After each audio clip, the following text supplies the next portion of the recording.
We started with this point, like there was a massive disconnect where he's blaming God in offense, saying, where are you? When it was their choice to walk away from God and serve other gods, right? But I find it interesting that God doesn't start there with him. God isn't like, well, before we get to anything else, I know you're hiding in a cave. We're going to talk about that too. I know you have some offense. We'll get there, right? He doesn't like dig in on him and like, why are you serving other gods, Gideon?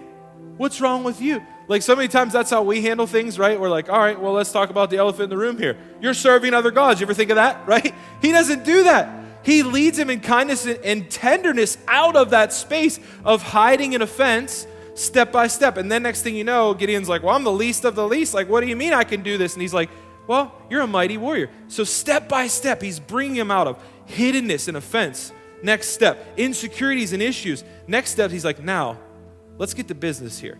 It's time to get your house in order. We look at the world around us and we see chaos, we see pain, we see brokenness, we see injustice. But I'll tell you, the fix starts right here in your heart.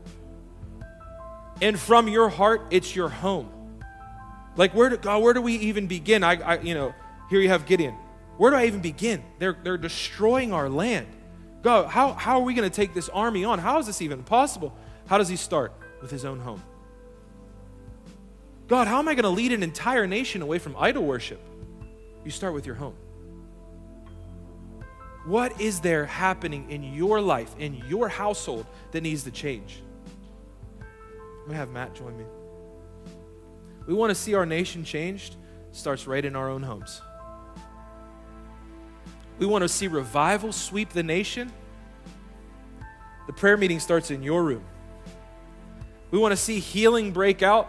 Begin to pray and ask the Lord in your house. We want to see prejudices destroyed. That starts in your house, in your circle of friends. Bring it home to where you're at. This is where we got to begin. This is how we move into the space to see God break through just like he wants to do. Amen.